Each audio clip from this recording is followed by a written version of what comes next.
Tadi sudah kita lihat bagaimana proses ya dari pengolahan dari bahan baku kelor, bahan baku tradisional kita yang ada menjamur di Nusantara. Bukan kita berbicara NTB, bukan kita berbicara Sumbawa, bukan kita berbicara kilo, asal muasal dari ide ini, tetapi kita berbicara Nusantara. Berbicara bang, apa sih landasan, latar belakang, abang itu menjadi orang gila di sini.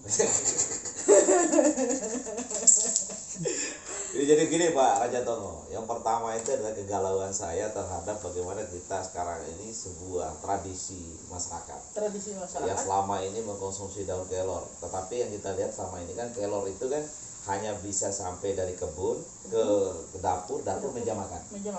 Sementara tradisi ini kalau kita tidak lestarikan akan menjadi hilang dan punah dengan kondisi yang ada.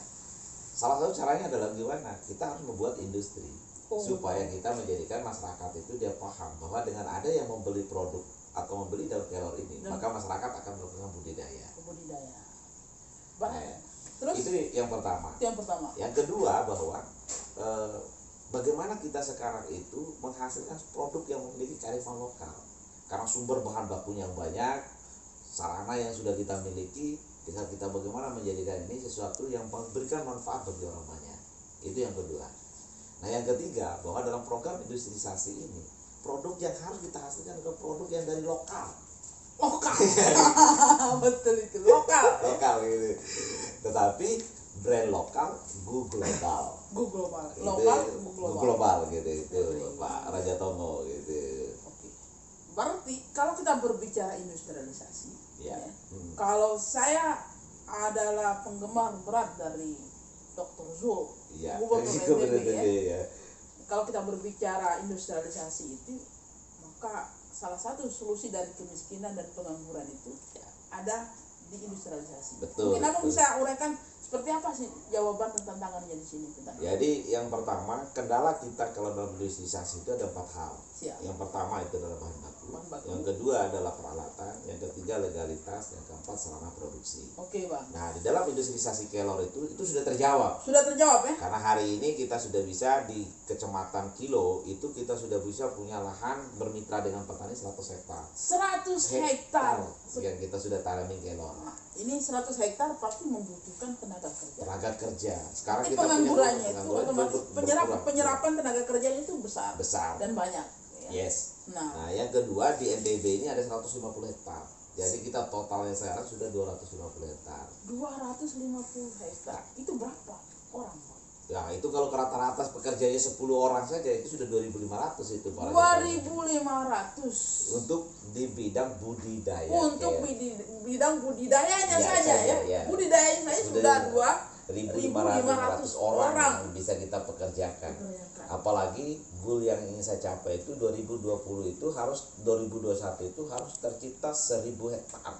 1.000 hektar dan ditanami dengan 20 juta pohon kelor. Ini kan 1.000 hektar. Ini bisa terbeli apa tidak nih Pak? Kita melihat bahwa untuk pasar NTB saja kita masih kurang.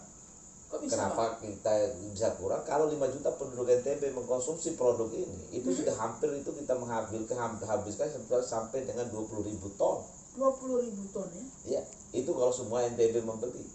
Itu persoalan kita pasar luar, kita ekspor, itu bonus. Itu bonus ya? Karena kita menggunakan potensi lokal dengan kearifan lokal dengan konsep bela beli produk lokal. Bela beli produk lokal. Itu kalau kita konsep dalam industrialisasi. Tetapi kalau kita bicara pada konsep budidaya, itu kita berbicara pada bagaimana persoalan-persoalan yang ada di daerah. Yang pertama, kita sekarang sudah tahu NTB ini dalam krisis yang namanya itu hutan. Karena hutan gundul dengan produksi hutan. Dengan kita menanam kelor, otomatis karena kelor ini tidak dipotong, hanya dipetik daunnya, maka itu akan menjadi hijau kembali gunung kita. Yang kedua bicara tentang erosi, tentang kekeringan. Kita bisa karena akar kelor itu menyimpan air. Yang ketiga adalah kita berbicara kelangkaan pupuk. Kelor tidak boleh dipupuk tidak menggunakan pestisida karena ini harus dia betul-betul itu alami. Itu persoalannya. Yang berikutnya ada bicara tadi tenaga kerja. Berapa orang yang bisa kita hasilkan? 1 hektar itu kalau kita pekerjakan 10 orang, maka kita menghasilkan beribu-ribu orang untuk bekerja di sini. Nah, yang keempat kelima adalah bicara tentang kemiskinan. Harga kelor ini kita udah menjamin seluruh hasil panennya kita beli. Seluruh hasil itu panen, ya. Misalnya itu 1000 hektar ya. 1000 hektar itu mau berapapun itu akan dibeli. Dan jaminan harganya itu kita jamin. Harganya kisarannya antara 10.000 sampai 15.000 tergantung dari kualitas dan tingkat kekeringan. Itu. Jadi itu menjawab soal kemiskinan. Yang berikutnya bicara industrialisasi. Hari ini baru diproduksinya di Mataram. Tapi ke depan kalau itu kebutuhan akan bubuk kelor lebih banyak, maka kita gilingnya itu di tiap kecamatan atau di tiap desa. Sehingga BUMDes itu bisa bergerak. Nanti kita bangun koperasi, kita bangun lagi usaha yang untuk yang nantinya itu di pemegang sahamnya itu adalah para koperasi ini. Sehingga petani yang selama ini itu hanya menjadi objek, kita jadikan subjek. Apa subjeknya? Satu, dari hasil panen. Ini menarik. Menarik.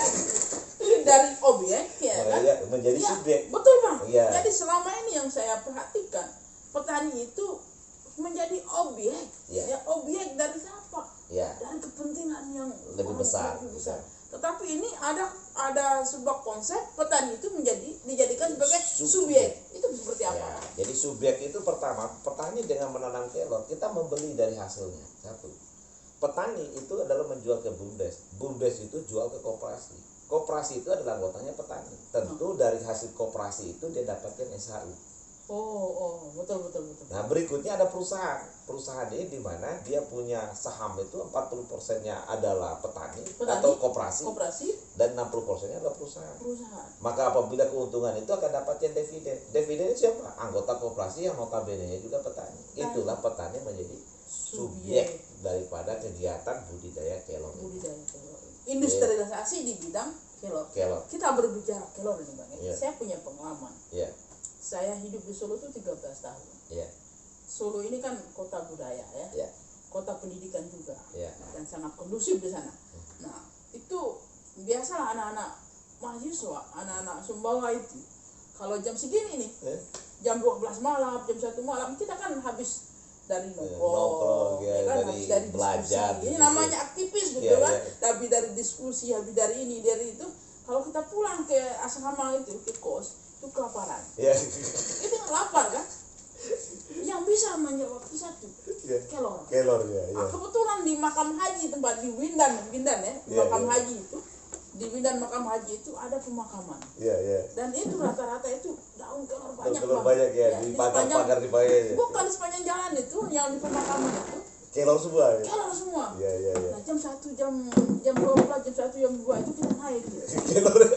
Kita naik kelor gitu sebagai solusi dari kelaparan kita kan. Itu Abang bilang tadi dari ladang ya, dari kebun ya kan, ke dapur ke meja makan. Ini yang bisa kita lakukan saat itu. Jadi begitu kadang-kadang itu pernah orang itu begitu lihat kita tuh ngambil itu kan, dan kelor itu kadang-kadang setan katanya. Betul, Bang, kadang-kadang motornya ditinggal gitu. Tapi lewat tangan Abang kita lihat teman-teman ya, ini kopi kelor. Kemasannya sudah bagus. Kita berbicara teh. Jadi kekurangan kita dari masyarakat pelaku UMKM NTB ya kan, atau UMKM di Nusantara ini itu ada di kemasan, Bang. Kenapa tidak bisa masuk ke retail modern? Itu di kemasan. Sampai saat ini kalau yang saya perhatikan, yang saya lihat itu masyarakat KSB misalnya, itu Alfamart, Indomart itu belum bisa menerima produk lokal itu, produk UMKM karena memang kemasannya yang belum. Nah, tapi Abang ini bisa menjawab itu. Mungkin ada kesan atau seperti apa untuk masyarakat dan pemuda. Nah, ini kan kita berbicara sekarang ini petani milenial lagi booming saat ini kan. Lagi booming saat ini konsepnya itu petani milenial. Nah, ada pesan untuk anak-anak milenial pemirsa Raja Tanggo. Jadi pemirsa Raja Tongo, ada 3 hal yang ingin saya sampaikan kepada generasi milenial. Pertama, jangan pernah mengutuk kegelapan, mari kita menyalakan lilin. Karena kalau kita yang bisa membuat gelap malam hari itu hanya PLN. Dan yang kedua adalah manjada wajada. Siapa yang bersungguh-sungguh, dialah yang akan mendapat yang hasil. Dan yang ketiga adalah